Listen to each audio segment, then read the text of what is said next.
इच्छन्ति देवाः सुन्वन्तम्। बोलिए इच्छन्ति देवाः सुन्वन्तम् न स्वप्नाय स्पृहयन्ति न स्वप्नाय स्पृहयन्ति यन्ति प्रमादमतन्द्रः यन्ति प्रमादमतन्द्रः यन्ति प्रमादमतन्द्रः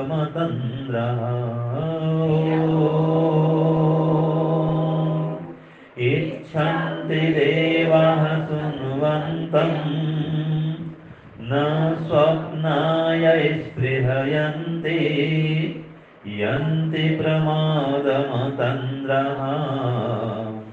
यन्ति प्रमादमतन्द्रः।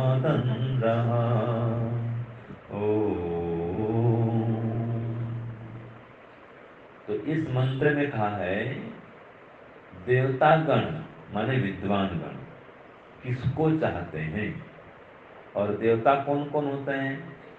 बोलिए मातृदेवो भव, पितृदेवो भव, आचार्य देवो भव, अतिथि देवो भव। और बता दूं, पत्नी के लिए पति देवो भव और पति के लिए पत्नी भी देवो भव, देवी भव।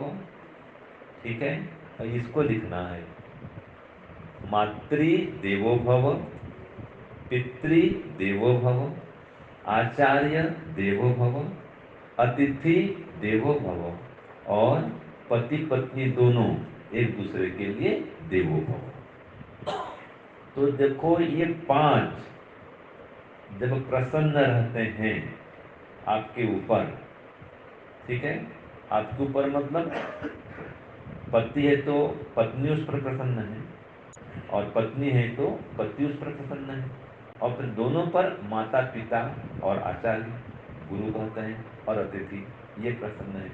तो जिनके ऊपर ये पांचों प्रसन्न रहते हैं वो हमेशा प्रसन्न रहता है, और जो हमेशा प्रसन्न रहता है उसको ये सब चाहते हैं। माता पिता किसको चाहेंगे जी? जो बेटा प्रसन्न रहता है, पिता की माता की आज्ञा का पालन करता है, उनकी सेवा करता है, सम्मान करता है, उनको चाहेंगे ना। आचार्य भी उनको चाहेंगे, और जब ये चाहेंगे तो परमात्मा भी उनको चाहेगा। परमात्मा भी देवता है, वो महान देवता जिनको महादेव कहते हैं। परमात्मा देव के देव महादेव है। तो इच्छन्ति देवाः सुन्वन्तम, ये देवतागण विद्वानगण किसको चाहते हैं? जो सुन्वन्तम सुंदर कर्म करते हैं, यज्ञ कर्म करते हैं, परोपकार करते हैं, दान करते हैं, सेवा करते हैं, आपस में मिलजुल करके प्रेम से रहते हैं, बड़ों का सम्मान करते हैं और सभी प्राणियों पर, दीन दुखियों पर दया करते हैं। तो ऐसे लोगों को भगवान चाहते हैं। लेकिन कहा आगे न स्वप्नाय स्पृहयन्ति, जो स्वप्न में पड़े हैं माने सो रहे हैं, निद्रा में तंद्रा में पड़े हुए, आलसी हैं, प्रमादी हैं, काम नहीं करते, कामचोर बोलते हैं उनको। तो उनको क्या माता पिता भी चाहते हैं? बेटा बड़ा हो गया कोई काम करता नहीं, तो क्या बोलेंगे माता पिता? जा बेटा कुछ काम कर, है कि नहीं? पत्नी बोली कुछ काम करो पतिदेव को, पत्नी भी आ गई कुछ काम करे नहीं और सब सासू माँ कर रही है, तो क्या उसको अच्छा मानेंगे ससुराल में? नहीं मानेंगे। बहू आई है अपना काम खुद करो, अपना घर संभालो, आप गृह लक्ष्मी हैं। तो ऐसा जो परिवार है जिसमें सभी लोग पुरुषार्थी हैं, वो घर वास्तव में स्वर्ग होता है। वे अपने पुरुषार्थ से भाग्य को बदल सकते हैं। ठीक है ना जी? वैसे भाग्य में वही आपको लिखा हुआ मिलेगा जो आपने किया है। ठीक है, जैसे कि आपका जन्म हुआ है पटेल परिवार में, अब जब आपका जन्म हुआ था, वो परिवार लखपति था। उदाहरण के लिए दे रहा हूँ मैं। आपकी सारी पूंजी 1 लाख की थी जब आपका जन्म हुआ। माता पिता खूब काम करते थे, कुछ जमीन भी थी उसमें। अब आप जैसे जैसे बड़े हुए, अब आप काम करते हैं, तो 3 प्रकार से जो काम करता है वो अपने भाग्य को बदल सकता है। ये देखिए, जो काम 3 प्रकार से करता है, कोई भी काम हो 3 प्रकार से करेगा, वो अपने भाग्य को बदल सकता है। वो अपना भाग्य निर्माता आप बन जाएंगे। जैसे कि सबसे पहला है, कोई भी काम करेंगे ईमानदारी से करेंगे। अगर ईमानदारी नहीं है, बेईमानी से काम कर रहे हैं, धंधा कर रहे हैं, वो कुछ समय के लिए आगे बढ़ेगा, लेकिन आगे जाकर के वो काम रुक जाएगा।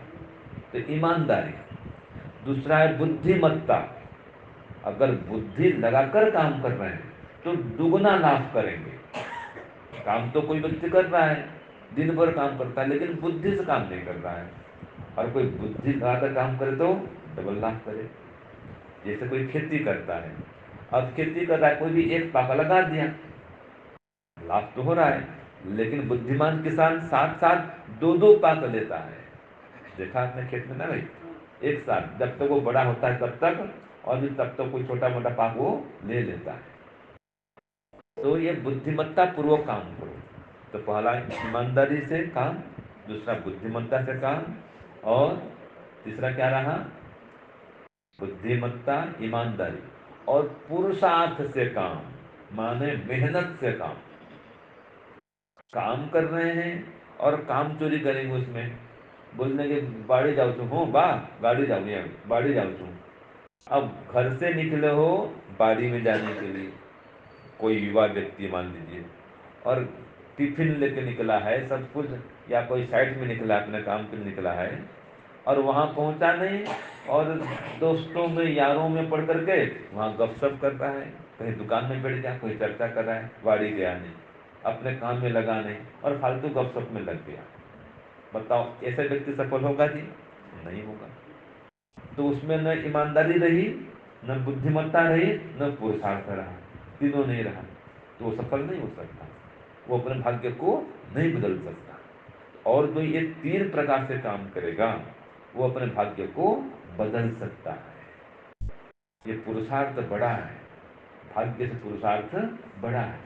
तो मैंने कहा था आपको जन्म से 1 लाख रुपया मिला था, जन्म से लखपति परिवार में आए थे, लेकिन इन 3 प्रकार से काम करेंगे, ईमानदारी से, बुद्धिमत्ता से और पुरुषार्थ से, तो लखपति से करोड़पति भी बन सकते हैं।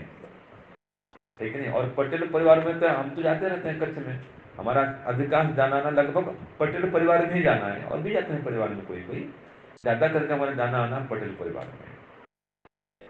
तो सभी इतिहास सुनाते हैं कि स्वामी जी, बापू जी बहुत मेहनत करते थे, और हमने भी बहुत मेहनत की, और आगे सबके पास बहुत बड़े बड़े बंगले हैं, गाड़ी है, नौकर है, चाकर है, कोई कमी नहीं। आपने देखा होगा ना कहीं, आपका सबका जीवन बचपन में कैसा था, कितना आपने मेहनत, ये कितनी मेहनत की आपने, और अभी आपके बेटे बड़े संपन्न हैं। तो ये जो बेटों को संपन्नता मिली है, ये उनको जन्म से जो मिली है, वो तो उनका भाग्य है। जन्म से माता पिता को जो भी धन मिला और उनको जन्म से प्राप्त हो गया माता पिता से, वो उनका क्या है? भाग्य है। अब जो नया पुरुषार्थ करेंगे, उस भाग्य को बदल सकते हैं, बड़ा कर सकते हैं, बढ़ा सकते हैं। तो इसलिए संकल्प, संकल्प से सिद्धि। बोले संकल्प करो कि मैं और सद्गुणों को बढ़ाऊंगा, अपनी बुद्धि को बढ़ाऊंगा।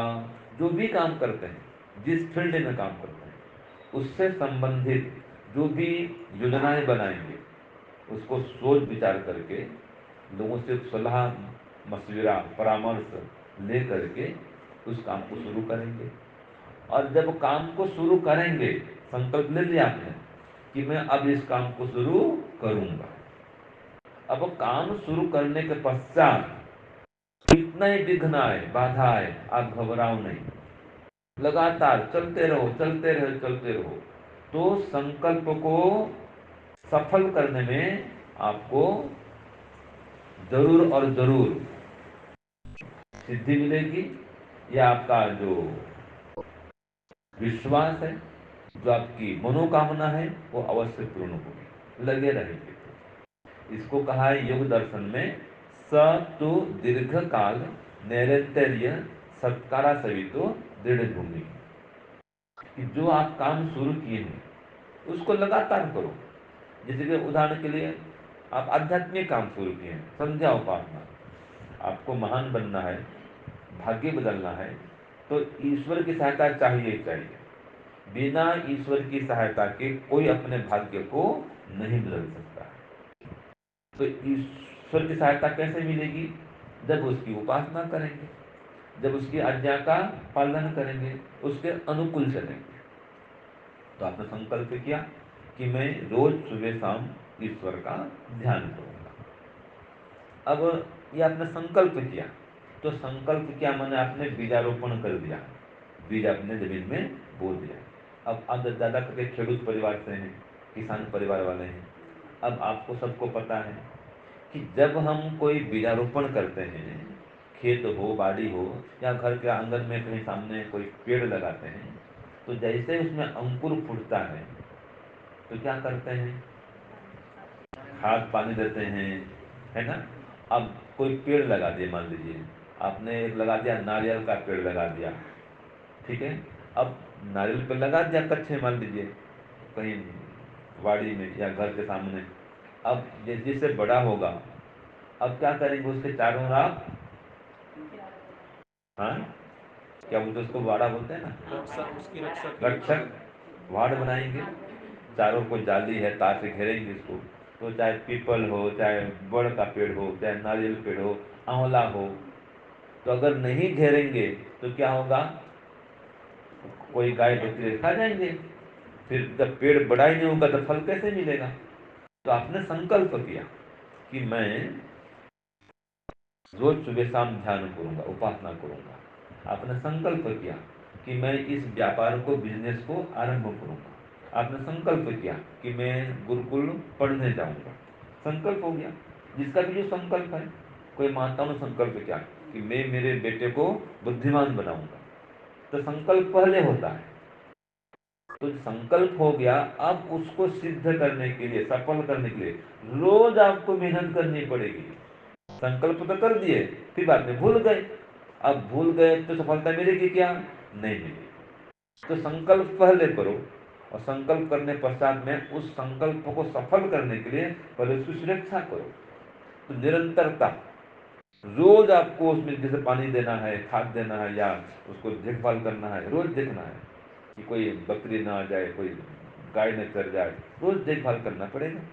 कोई मुरझा रहा है तो पानी और बढ़ाओ, कोई इसमें कीटनाशक छांटो, कीटनाशक भी ऑर्गेनिक हो, घास हो, आकड़ों का पत्ता हो, इस प्रकार से जो हानि भी नहीं करे।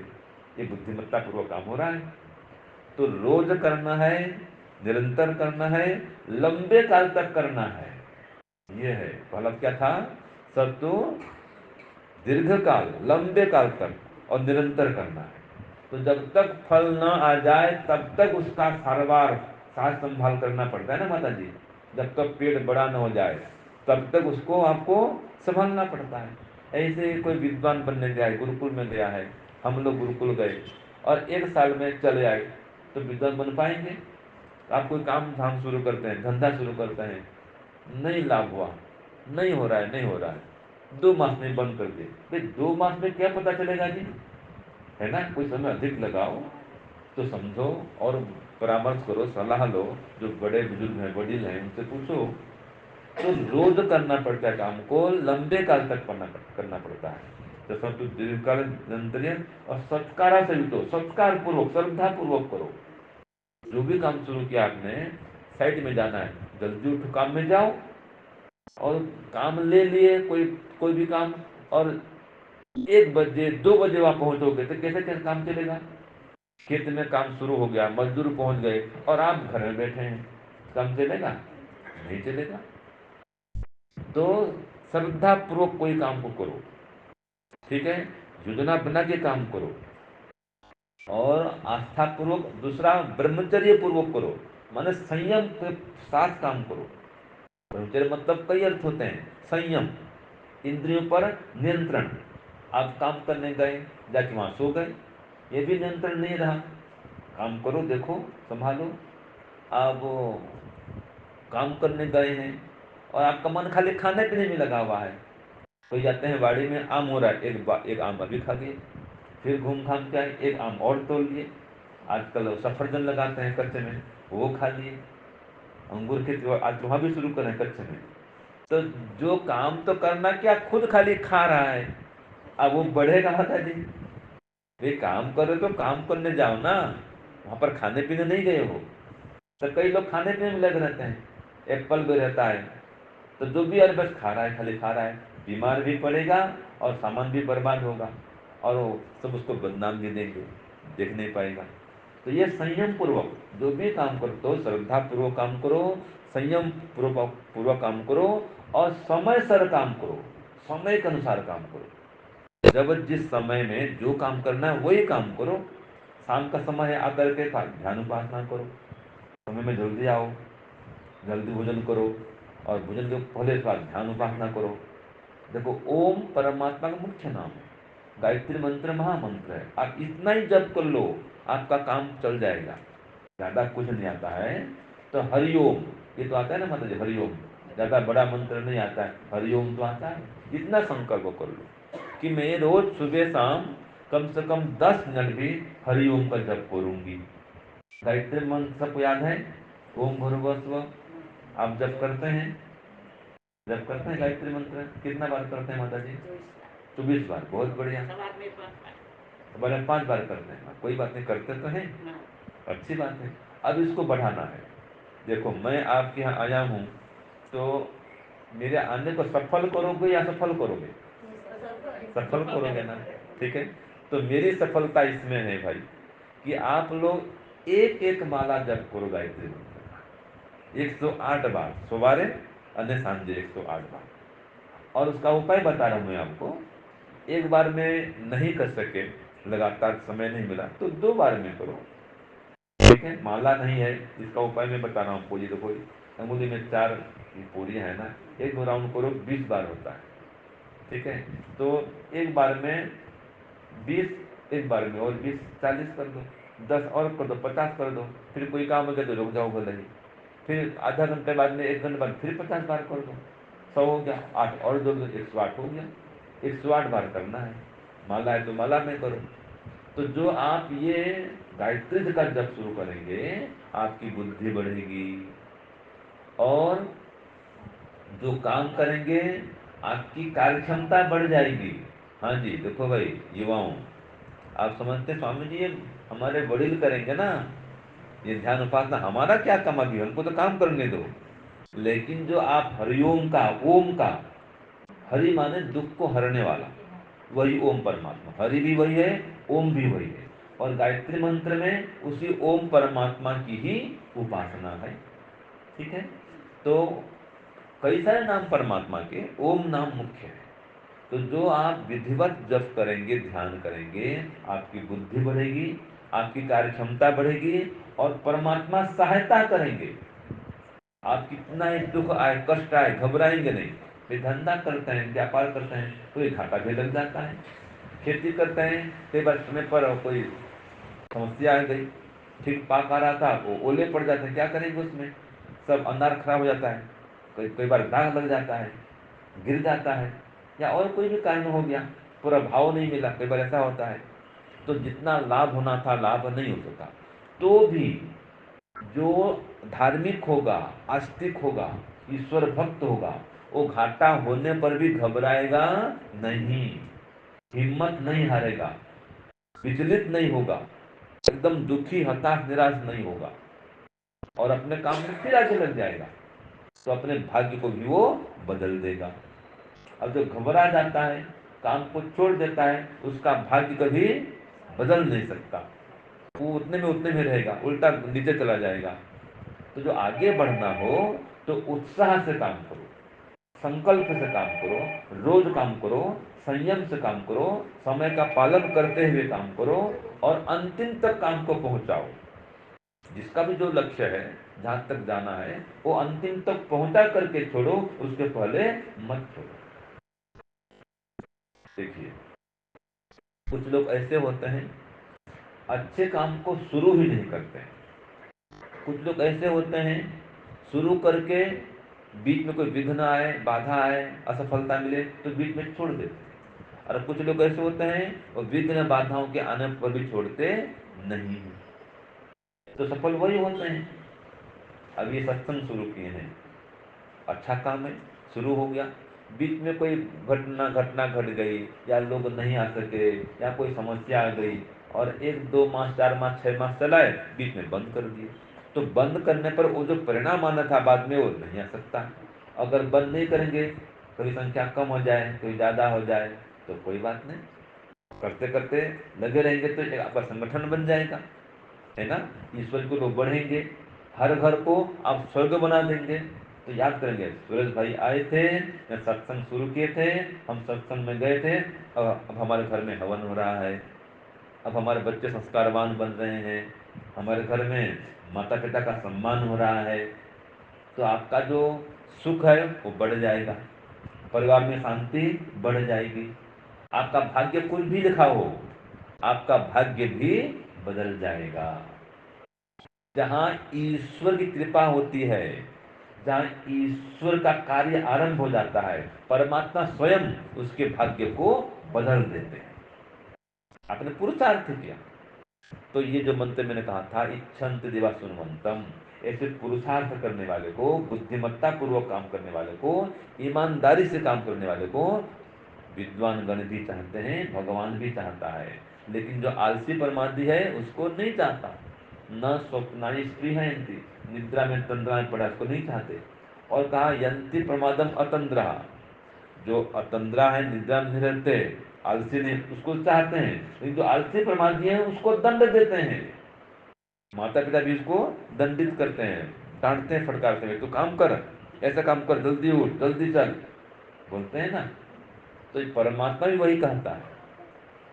तो देखिए, आप जो महान बनना चाहते हैं, तो कुछ बुद्धि को बढ़ाने के उपाय भी आपको मैं बताऊंगा, ठीक है ना जी। जैसे कि बुद्धि बढ़ाना हो तो शुद्ध गाय के दूध का सेवन करो, सबसे बड़ा काम है बुद्धि बढ़ाने का, ये बुद्धिवर्धक है। ठीक है, आप गाय का दूध पीते हैं जी, पीते हैं ना। हाँ, ठीक है। आप श्री सत्यकांत भाई के बेटी हैं, भुज में रहते हैं, वहाँ से पधारे में, कविता बहन जी, आपका भी हार्दिक स्वागत है, ठीक है ना, वहाँ से पधारी हुई हैं। तो बुद्धि बढ़ाने के उपाय, गो दूध का सेवन करना, और गो दूध में भी, गाय के दूध में भी अगर आपको अनुकूल पड़े तो सूंठी का प्रयोग करना, सूंठ, आधा चम्मच सूंठ दे दो। कफ हो रहा है तो हल्दी मिला दो, हल्दर सूंठ, ये काम की वस्तु है। आजकल आता है शंख पुष्पी अथवा ब्राह्मी, उसका पाउडर भी आता है, और नहीं तो उसका शरबत भी आता है। ब्राह्मी का शरबत है, शंख पुष्पी का शरबत है, इन घटपन वो मिला दो। जो ब्राह्मी है, शंख पुष्पी है, ये बुद्धि को बढ़ाने वाले औषधियां हैं। तो दूध में इन पदार्थों को मिला के पिएंगे, बुद्धि बढ़ेगी। दूसरी बात, गाय का घी, ठीक है, शुद्ध गाय घी होना चाहिए। ये बुद्धि आपको बुद्धिवर्धक है, तेजवर्धक है, आयुवर्धक है, बलवर्धक है, शरीर में कांति को बढ़ाने वाला है। और इसके मूल में है गौ सेवा, वहां तो गौ सेवा मुख्य लिखा है। जो गौ सेवा करेगा बुद्धि बढ़ेगी। जो गौ माता जो है बहुत बुद्धिशाली है, आप उसको घर से, वो जो बंधा होता है ना, उसके बंधन में बंधा है, आप उसको छोड़ दोगे, या जो ग्वाला होता है, ग्वाल बापा, वो ले जाए खेत में, तो जाएगी साथ में। अब जब आएगी ना, वो अकेले भी छोड़ दे तो भी अकेले अपने शहर घर में आ जाएगी, कहीं रुकेगी नहीं। गाड़ी में जा रहे हैं, कार में बैठे हैं, भैंस भी है, गाय भी है, तो एक हॉर्न देते ही गाय गाय जो है साइड होना शुरू कर देती है, और भैंस को बार बार हार्न देते रहो, वो उठता भी नहीं है कि नहीं है। गाय का बेटा, गाय का बछड़ा, बछड़ा बछड़ी जो भी, वो जन्म लेते ही एकदम दौड़ेंगे, कूदेंगे, भागेंगे, और भैंस का बच्चा सुस्त रहता है। तो ये गौ सेवा करने से वो प्रेरणा मिलती है, आप उसके समान बुद्धिमान बनेंगे, स्फूर्तिमान बनेंगे, आयुष्मान बनेंगे। और एक का है अश्व सेवा। आजकल तो घोड़ा नहीं रखते हैं, लेकिन उससे भी बुद्धि बढ़ती है, शास्त्र में आया है ये, एक पुस्तक बुद्धि निधि, तो उसमें ये आता है उल्लेख। तो जो घोड़ा है वो भी कभी सोता नहीं है, ऐसे लेट करके देखा होगा आपने, खड़े खड़े झपकी ले लेगा वो भी स्फूर्तिला है, शक्तिमान है, बलवान है। घोड़े में बहुत सारे गुण हैं। तो जिन पशुओं के, जिन लोगों के साथ में रहेंगे उनका भी प्रभाव पड़ता है। आप गौ सेवा करेंगे, अश्व सेवा करेंगे, उनका ही प्रभाव पड़ता है, इसलिए बुद्धि बढ़ती है। ऐसे बुद्धिमानों का संग करेंगे, बुद्धि बढ़ेगी। जो संग करेंगे मूर्खों का, तो बुद्धि घट जाएगी। बुद्धि वर्धक पदार्थों का सेवन करेंगे, बुद्धि बढ़ेगी, और जो बुद्धि नाशक पदार्थ का सेवन करेंगे, बुद्धि घट जाएगी। आजकल ये अंडा का, बीड़ी का, सिगरेट का बहुत चलन बढ़ गया है, युवाओं में तो फैल रहा है। तो जितने ये नशा पान, बोलते मादक द्रव्य नशा करता है, ये जो अभक्ष्य पदार्थ हैं, ये बुद्धि नाशक है।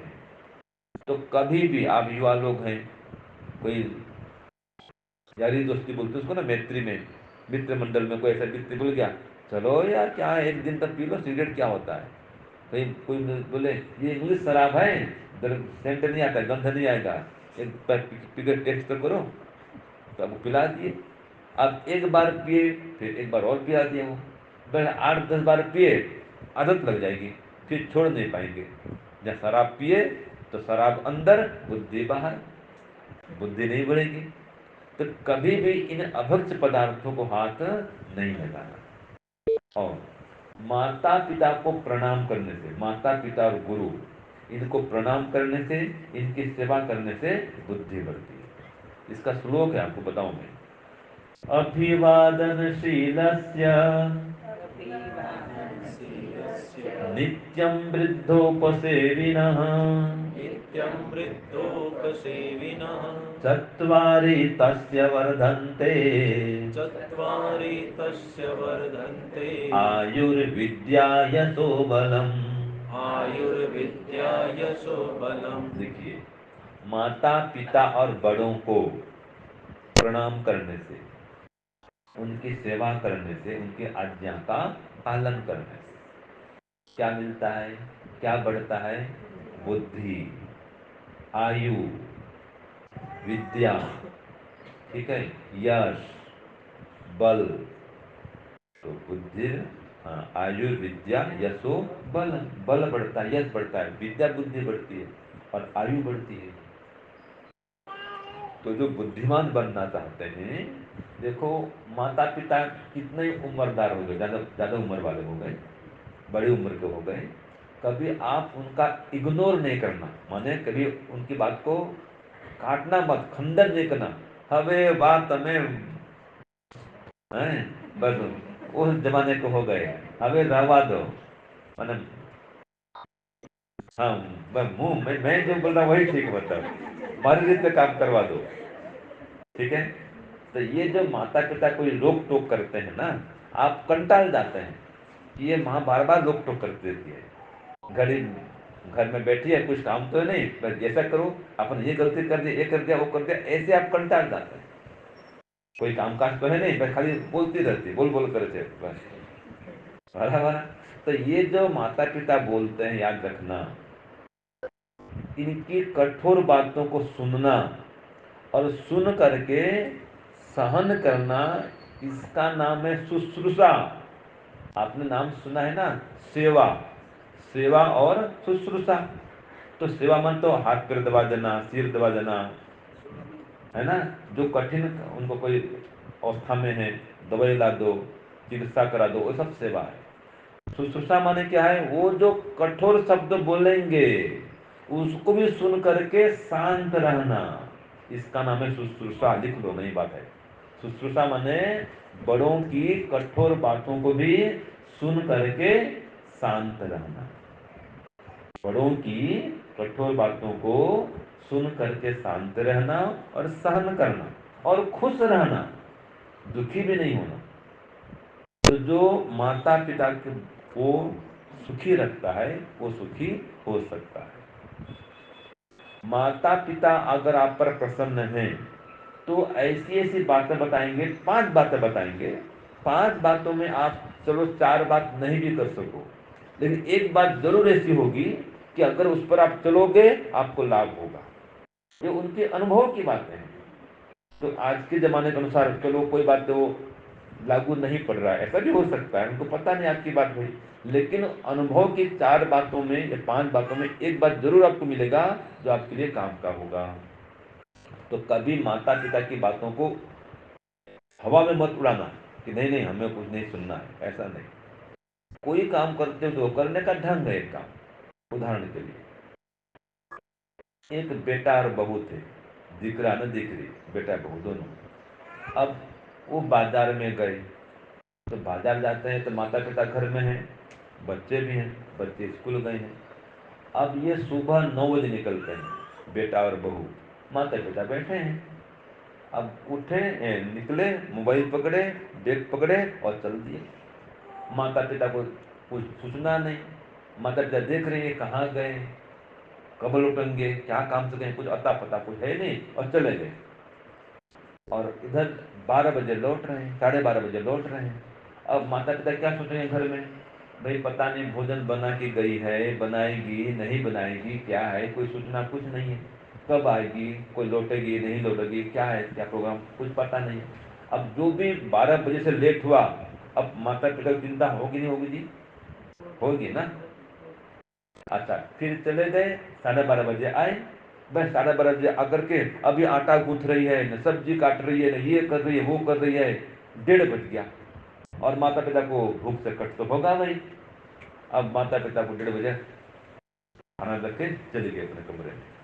एक तो ये व्यवहार हुआ। अब बुद्धिमान कौन आप बताना, ठीक है। दूसरी बहू एक है, बेटा दोनों, वो जा रहे हैं मार्केट में, निकले 9 बजे, और क्या बोलते हैं कि बा को कि पिताजी माताजी हम मार्केट जा रहे हैं, 12:30 बजे करीब लौटेंगे, आप सब्जी काट करके रखना। देखो प्रणाम करते हैं, और कोई सामान लाना है, वस्तु तो हमें बताओ। तो पूछ करके जाते हैं, माता तो बोलते नहीं बेटा कुछ नहीं चाहिए। तो गए और ठीक 12:15 के आसपास में आ गए। जब आते हैं तो माँ क्या करती है, सब सब्जी उब्जी काट के रखी है, देखो वो समझ गई थी माँ कि ये तो बाहर जा रही है, तो सब्जी काट के बना के रख दी, आटा गूंथ के तैयार करके रख दी, चावल पका करके रख दी। आपने सम्मान दिया ना भाई। अब जैसे ही लौटते हैं, देखो पिताजी माताजी ये सामान लेके आए, माँ पिता को बता रहे हैं ये आपके पोते के लिए है, ये पत्नी बता रही है ये आपके बेटे के लिए है, ये मेरे लिए है, और ये आपके लिए लेके आई हूँ, आप भी रखो, ये पिताजी के लिए। तो पिता माता को दे दिए सामान जो लाए थे, कुछ फल भी लाए थे, मिठाई लाए थे, जो भी लाए थे दिए। और फिर बाद में खाना रोटी बनाई, और माता पिता बेटा बहू, फिर बेटा बेटा भी स्कूल से आ गया छुट्टी में, अब सब मिलकर खाना खा रहे हैं। बताओ बुद्धिमान कौन है, वो पति पत्नी पहले वाला की, ये पति पत्नी जी, है कि नहीं है। तो जो उपासना करोगे, ध्यान करोगे, ये सत्संग में आओगे तो बुद्धि बढ़ेगी। तो ये माता पिता भी ऐसा उपदेश देते हैं, गुरुजी भी ऐसा उपदेश देते हैं। तो जो माता पिता गुरुजन का संग करेगा, उनके पास थोड़ा बैठेगा, उन भले आप कुछ भी मत दो, वो दिन भर अकेले बैठे हैं, आप काम धाम करके आओ और थोड़ा पास में बैठ जाओ, तो भी उनको अच्छा लगता है। और ये है कब तक, देखो सूरज जी के माता जी, मैं जब पिछली बार आया था खाना में तो माता जी थी, अब चली गई। अब आप लोग सब बड़े बैठे हैं, अब कब तक कोई भरोसा है जी, कोई भरोसा नहीं है। तो आप लोग जो नई पीढ़ी बैठे हैं, आपका कर्तव्य है जब तक माता पिता हैं उनकी सेवा करना, सम्मान करना और शुश्रूषा, कोई कहते तो भी सुनना। तो जो इस प्रकार से माता पिता बड़ों की सेवा करता है, सम्मान करता है, उनके आज्ञा पालन करता है, तो बुद्धि बढ़ेगी। आयु भी बढ़ेगी। एक बात और बता दूं, जो माता पिता बड़ों की सेवा करता है उनकी तो आयु बढ़ती है और माता पिता की आयु भी बढ़ जाती है। अगर माता पिता का अनादर करोगे, अपमान करोगे, असम्मान करोगे, सेवा नहीं करोगे, तो उनकी आयु भी घटेगी और आपकी आयु भी घटेगी। इसमें कारण क्या है? देखो, परमात्मा ने आपको आयु दे दी, मान लीजिए 80 साल आपको आयु दी परमात्मा ने। अब जो मैंने कहा था भाग्य से पुरुषार्थ बड़ा है, कैसे बड़ा है मैं सिद्ध कर रहा हूं। अगर आपकी आयु 80 वर्ष की है तो क्या मानते हैं 80 वर्ष की आयु पर इतना जिया, ऐसा नहीं है। आप अपने पुरुषार्थ से अपने भाग्य को बदल सकते हैं, आप आयु को बढ़ा सकते हैं। संकल्प सिद्धि, मैंने कहा संकल्प करो कि मुझे 100 साल तक जीवित रहना है। फिर संकल्प जो लिए, अब उस संकल्प को सिद्ध करने के लिए पुरुषार्थ करो, बुद्धिमत्ता से, ईमानदारी से उसके अनुरूप काम करो। जो आपने लक्ष्य बनाया है उस लक्ष्य को प्राप्त करने के लिए साधनों का संग्रह करो। तो आपने लक्ष्य बनाया मुझे लंबी आयु प्राप्त करनी है, आपका उद्देश्य हुआ, लक्ष्य हुआ। अब इसके साधन का संग्रह करो। सुबह जल्दी उठो। अगर भाग्य को बदलना है, संकल्प करो कि मैं सुबह जल्दी उठूंगा। कब उठूंगा? सूर्य उदय के पहले जरूर उठ जाऊंगा। ये संकल्प, पहला संकल्प होना चाहिए। 5 बजे करीब उठ जाऊंगा, 4 बजे, 5 बजे, अधिकतम 5:30। और अधिकतम कोई युवा है, लेट से लेट उठने वाला कोई है, तो 6 बजे के पहले जरूर उठ जाए। ठीक है जी।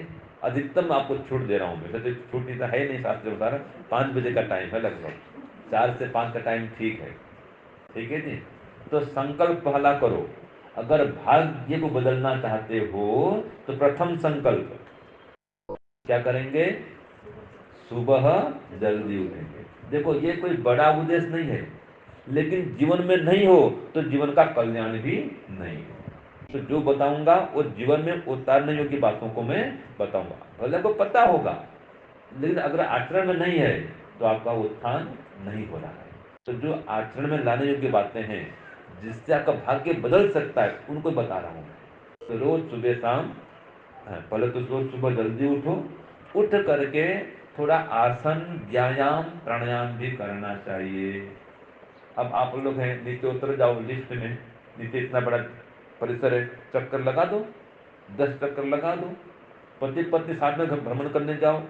कई बार नगरों में ऐसा होता है, पति पत्नी साथ में घूमते हैं, माता पिता साथ में घूमने जाए, उसका भी एक अलग आनंद है। याद रखिए, तो पति पत्नी, माता पिता जो भी हैं, जोड़ी में जाओ घूमने के लिए। ये रात्रि के सत्संग में बताना, तब देवता आएंगे सब। अब देवता तब आएंगे। हाँ ठीक है, बता देंगे वो। ठीक है, तो ये संकल्प होना चाहिए। दूसरी बात है जी, देखो घर में हवन होना चाहिए। हवन के लाभ तो फिर बताऊंगा मैं, लेकिन जो देव कर्म है, जिससे भाग्य बदल जाता है, जिससे आयु बढ़ जाती है, जिससे घर स्वर्ग बन जाता है, घर में शांति आती है, घर में प्रेम बढ़ जाता है, वो काम है यज्ञ। आपको यज्ञ नहीं आता है ना, ये हर दिन यज्ञ करते हैं, तो इनके पास में आना शुरू कर दो। सप्ताह में एक बार इनको घर में, अपने घर में बुलाओ कि सुरेश भाई हमारे घर भी हवन करना है, एक बार आ जाओ, तो करा देंगे हवन। सप्ताह में आप 12 फरवरी ये नियम कर दो, आज मेरे घर में इस सप्ताह, अगले बार इस घर में, ऐसे नियम कर दो। जितने भी आप 8-10 परिवार हैं, अलग अलग परिवार में हर सप्ताह एक परिवार में हवन शुरू करना है। देखो आपको घर में शांति बढ़ जाएगी, तो सबके सबसे मिलना जुलना भी हो जाएगा। तो ये संकल्प होना चाहिए कि रोज सुबह जल्दी उठेंगे और गायत्री मंत्र और ओम का जप करेंगे, हवन करेंगे, तो आसन व्यायाम प्राणायाम करेंगे। आगे माता पिता को प्रणाम तो आप लोग करते हैं, आप भी करते हैं भाई, हर दिन करते हैं, पिता को प्रणाम करते हैं। अभी नहीं कर लगता है, हाँ, तो दिवाली दिवाली को दिवाली करते हैं। तो ये नियम है। मैंने पहले कहा ना श्लोक में, जो माता पिता को प्रणाम करता है, बड़ों को प्रणाम करता है, उनकी सेवा करता है, सम्मान करता है, 4 चीज मिलता है: आयु, विद्या, यश और बल, और बुद्धि बढ़ती है। तो ये प्रणाम करना चाहिए। प्रार्थना खत्म करो, हवन कर रहे हैं हवन करो, और हवन नहीं रोज कर रहे हैं, कोई ऐसा परिवार भी तो कोई बात नहीं, गायत्री पाठ करके अपना प्रणाम करो बड़ों को। ये संकल्प है। एक संकल्प और है, व्यापार हो चाहे व्यवहार हो चाहे परिवार हो चाहे और कोई आपकी नौकरी हो, कोई भी आप काम करते हो, अगर उसमें मधुरता नहीं है, उसमें विनम्रता नहीं है, सहनशीलता नहीं है, तो आप उन्नति प्रगति नहीं कर सकते, आप भाग्य को नहीं बदल सकते हैं, विशेष सफलता प्राप्त नहीं कर सकते हैं। ये संकल्प होना चाहिए कि मैं सबके साथ मधुरता पूर्वक व्यवहार करूंगा और विनम्रता पूर्वक और सहनशीलता से युक्त होकर व्यवहार करूंगा। कोई कुछ भी कहता है, मैं झगड़ा नहीं करूंगा, गुस्सा नहीं करूंगा, कठोर नहीं बोलूंगा। व्यापार करो और बार बार आप किसी डांटते रहो, नौकरता करें, उनको कठोर बोलते रहो, वो बढ़िया काम करेंगे जी? नहीं करेंगे। नौकरी करता है, सबसे झगड़ा करता है स्टाफ वालों से, तो कोई अच्छा नहीं मानेगा, काम भी बिगड़ेगा उसका। और जो अपने नौकर से भी सम्मान से बात करता है, अपने नौकरों से भी प्रेम से बात करता है, उसके नौकर चाकर भी उसका अदाना काम करते हैं, सम्मान भी करते हैं, उसका काम भी करते हैं, बात भी मानते हैं। तो सबके साथ में मधुरता पूर्वक, विनम्रता पूर्वक, सहनशीलता पूर्वक आप व्यवहार करो। और एक बात, जो आप भोजन करते हैं ना, उसमें तो ये ध्यान दो, स्वास्थ्य है तो सब कुछ है। स्वास्थ्य बिगड़ गया तो पुरुषार्थ भी नहीं कर पाएंगे जी, और कोई काम में सफलता भी नहीं हो पाएगी, घर में बैठे रहेंगे, दुखी होते रहेंगे। तो आपका भोजन जो है कैसा होना चाहिए? घर का होना चाहिए। आप नगर में रह रहे हैं, मुझे पता नहीं, लेकिन बड़े बड़े शहरों में आजकल ऐसा हो गया है कि हर रविवार को बाहर खाना खाएंगे, या हर रविवार नहीं हो तो बीच बीच में जाएंगे, बस होटल में खाना खाने जाएंगे और पिज्ज़ा खाएंगे, बर्गर खाएंगे, सब खराब खराब पदार्थ खाएंगे। आजकल वो आता है मोमोज, मोमोज खाएंगे। तो ये जो खान पान का सिस्टम बदल रहा है, ये बड़ा पाव भी खाते हैं। हमारे शास्त्रों में ऐसा कोई विधान नहीं है, वो कहता है ताजा माल खाओ। जो स्वास्थ्य को अच्छा रखना चाहते हैं, धन को बचाना चाहते हैं, धन की भी बर्बादी है। एक बार खाना खाने जाओ तो कम से कम 1,000 का बिल तो आएगा। माता पिता बाल बच्चे सहित जाओगे, परिवार सहित, तो कम से कम 1,000 का बिल आएगा। 1000 में पूरा नहीं होगा। नहीं होगा, देखो पूरा भी नहीं होने वाला है। 2-3 हजार का बिल है, एक परिवार का 2-3 हजार रुपये का बिल है। बताओ, एक परिवार का 2,000 का बिल है। तो जो बाहर खाना अगर कोई आता है तो वो बंद करो। सबसे बढ़िया खाना दुनिया भर का, दुनिया भर की बात कर रहा हूं मैं, सारे संसार में सबसे बढ़िया खाना जिसको सब लोग पसंद करते हैं, बताओ कौन सा है? ऐसा भोजन जिसको सब लोग पसंद करते हैं, चाइनीज, जापानीज, रशियन, अमेरिकन, भारतीय, और सभी लोग पसंद करते हैं। हाँ जी, फल, चावल। चावल। देखो चावल सब खाते नहीं है। आप देखो हरियाणा में तो रोटी रोटी खिलाते हैं, पूरी सब्जी। अपने फल का, मुझे फल से खाओ तो अनुकूल नहीं पड़ता। दूध बोल सकते हैं। दूध किसी को दस्त कर जाता है, सबको दूध भी अनुकूल नहीं पड़ता है, हैं? चाइना वाले लापसी नहीं खाएंगे ना। मैं कहा संसार भर के लोग हैं, हैं माता जी, अपने माँ के हाथ का भोजन, हाँ जी सुन लो भाई, और छोटू बैठा है पीछे, सबसे बढ़िया भोजन जिसको सब पसंद करते हैं, वो क्या है? अपने माँ के हाथ का भोजन। बच्चे नहीं करते ना, बच्चे तो मामा के हाथ का मंगाते हैं। हाँ, तो देखो भाई, माँ के हाथ का भोजन आप तरसोगे बाद में। अभी देखो सूरज भाई हैं, ये लाख चाहे कि माँ के हाथ का भोजन मिले, मिलेगा नहीं? हमको मिलेगा? चलो वो तो माँ चली गई, देव हो गई, हमारी माँ तो है ना। माँ होते हुए भी हमको माँ के हाथ का भोजन नहीं मिल रहा है, आप तरसोगे बाद में। इसलिए जब तक माँ है, माँ के हाथ का भोजन रोज करो, रोज करो। माँ भी कंटाल जाती है ना, रोज रोज मैं खाना क्यों बनाऊं? वो परोसेगी ना, नहीं माँ कभी कंटालेगी नहीं। माँ बोल देती है आज वड़ा पाव लेके आओ। हाँ, तो वो माँ गड़बड़ी है, तो वो माँ में सुधार करना है। फिर वो माँ बच्चे को बिगाड़ेगी, ठीक है? जो माँ ऐसे करेगी वो बच्चे को बिगाड़ेगी। आज बड़ा खाओ, बड़ा पाव पसंद है, कल फिर पिज्जा का फरमाइश आएगा फिर, ठीक है ना? फिर बिगड़ेगा बच्चा। तो ये सब स्वास्थ्य भी संभालना है और धन भी बचाना है, तो घर में खाओ, सात्विक पदार्थ खाओ। तो जैसा खाए अन्न वैसा बने मन। तो बुद्धि भी अन्न पर निर्भर है। बुद्धि वर्धक पदार्थ खाओगे बुद्धि बढ़ेगी, और सड़ा गला बासी पदार्थ खाओगे बुद्धि घटेगी। अब आप वहां जाते हो खाना खाने के लिए, अब वो कब का बना है पता है क्या आपको? कोई पता नहीं है। आजकल आता है डीप फ्रीजर। क्या आता है जी? Deep freezer. कब का बना भोजन होता है, बस निकालेंगे, गर्म कर देंगे, खिला देंगे। तो बासी भोजन से बुद्धि घट जाती है और ताजा भोजन से बुद्धि बढ़ती है। माखन का प्रयोग करो। वहाँ क्या माखन मिलता है जी? बाहर में अमूल का माखन मिले, वो पता नहीं कब का माखन है, कैसा माखन है। घर में तो रोज का बना ताजा माखन मिल रहा है, बुद्धि बढ़ेगी इससे। तो ये बुद्धि बढ़ाने के उपाय है। तो संकल्प करो कि इट स्वीट, टॉक स्वीट और बी स्वीट। लिख लो भाई इंग्लिश वाले, इट स्वीट, टॉक स्वीट और बी स्वीट। मधुर खाओ, मधुर बोलो और मधुर बन जाओ। इट स्वीट, टॉक स्वीट और बी स्वीट।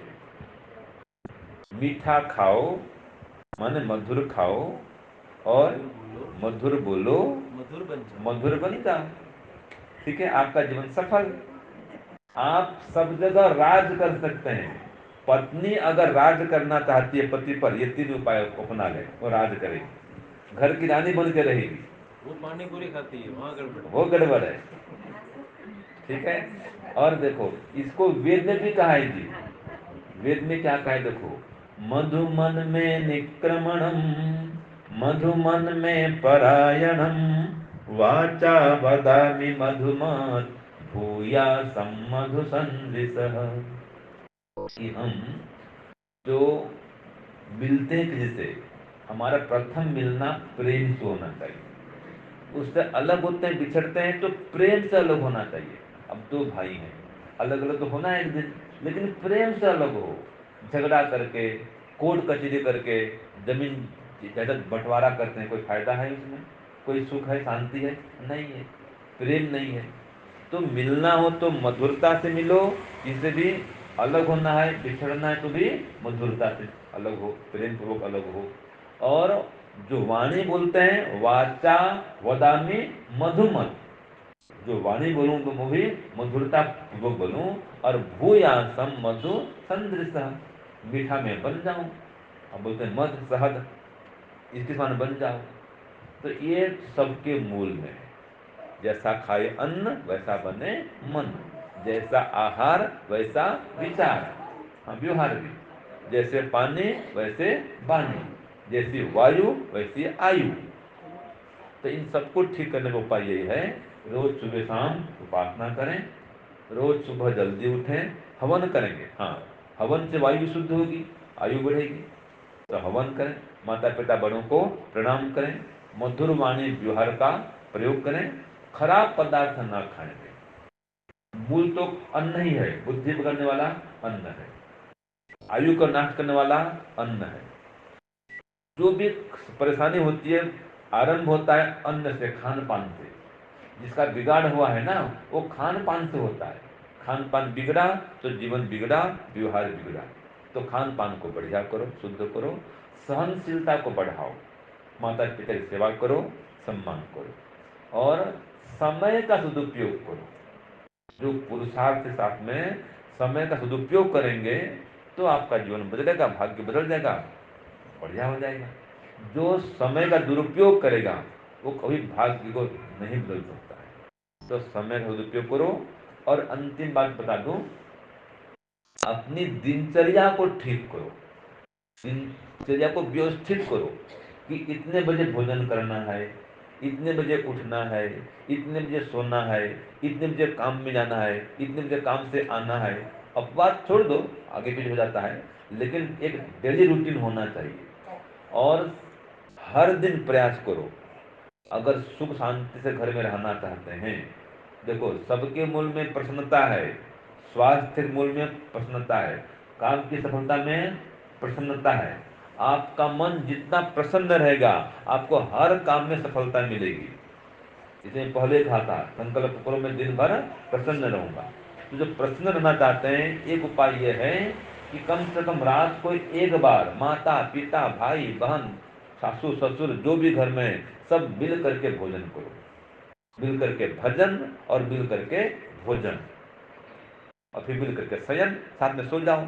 ऐसा नहीं कि वो तो सो गए 10 बजे, बेटा जाग रहा है 11 बजे तक, माँ पिता सो गए 10 बजे, और बेटा बहुत जाग रहे हैं 12 बजे तक। जागना क्या, मोबाइल देख रहे हैं, तो गड़बड़ है ये। तो सोना भी साथ में, 10 बजे लाइट बंद तो बंद, बस, फिर कोई गपशप भी नहीं, टीवी भी नहीं, अधिकतम 10:30 कर सकते हैं। या नगर है तो पता है मुझे कितना है, पता नहीं मुझे, हैं? हाँ, 10 अच्छी बात है।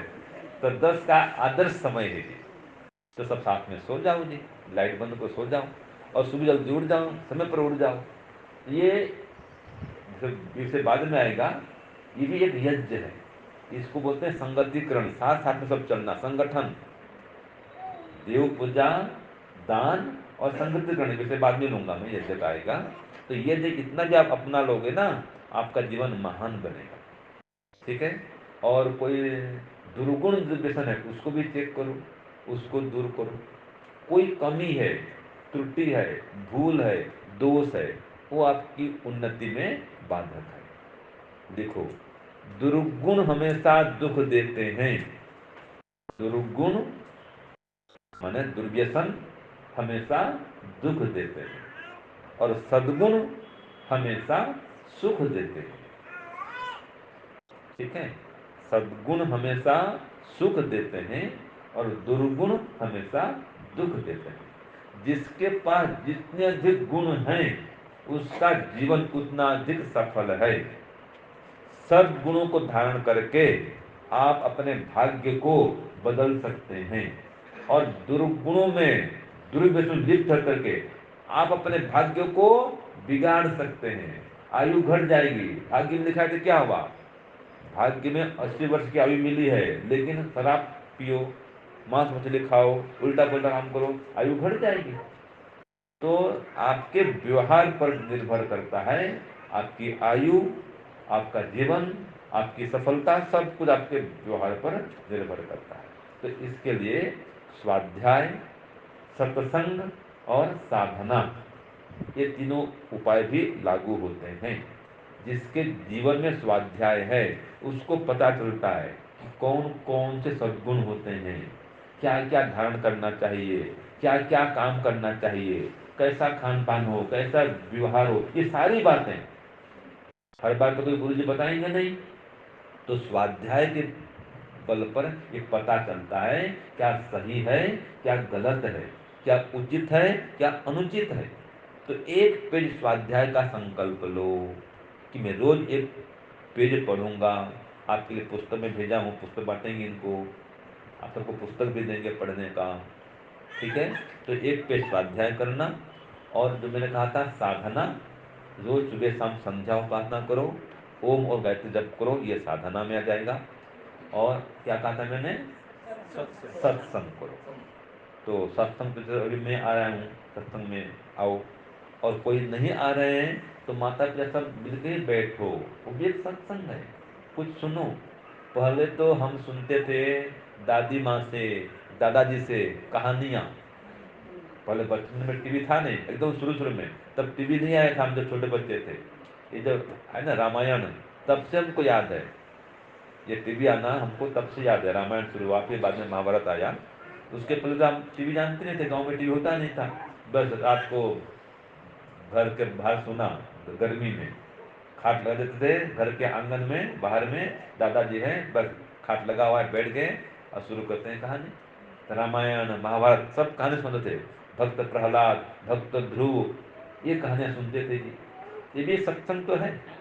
तो जो आप बैठोगे, आप पूछोगे हाँ जी, हाँ भाई सुनो, सबको बता रहा हूँ, हाँ जी छोटू इधर, क्या नाम है कि है, वेद, और बेटी का नाम क्या है, निधि। निधि। जब कभी आप पूछोगे दादाजी को कि दादाजी बताओ आपके बचपन में क्या चलता था, कुछ कहानी बताओ, वो सुनाएंगे। ये भी एक सत्संग है। खाली गुरु जी का आना सत्संग नहीं है। माता पिता को पूछो कि पिताजी आपके बचपन में क्या चलता था, वो भी कुछ बताएंगे आपको। जो भी घर में आपके वडील हैं उनके पास में बैठो, उनके पास में बैठने मात्र से आपका ज्ञान बढ़ेगा, आयु बढ़ जाएगी और उनकी भी आयु बढ़ जाएगी। मैं बार बार कह रहा हूँ, जो माता पिता पास बैठोगे आपकी भी आयु बढ़ेगी और उनकी आयु भी बढ़ेगी, आपका ज्ञान बढ़ेगा और उनका ज्ञान भी बढ़ेगा। क्योंकि ज्ञान कैसे बढ़ता है? बांटने से बढ़ता है। वो कोई पढ़े शास्त्र में सुने आपको बता रहे हैं तो उनकी स्मृति में बनी रहेगी। ये सत्संग करो, स्वाध्याय करो और साधना करो और उनकी सेवा भी करो और संध्या उपासना करो। सब स्व समय शब्द आ रहेंगे। संध्या और सुबह जल्दी उठना, समय का सदुपयोग करना, सब स्व में आ रहे। देखो संकल्प करो, जो संकल्प है ना, सुबह जल्दी उठना, समय का सदुपयोग करना, संध्या उपासना करना और साधना करना, साधना, सत्संग। सत्संग, सेवा और सात्विक आहार विहार और सहनशीलता धारण करना, सब सब में आ गया ना। बस इन सब को अपनाओ, आपका जीवन सफल हो जाएगा। ओम शांति, ओम शांति। सबको सादर नमस्ते।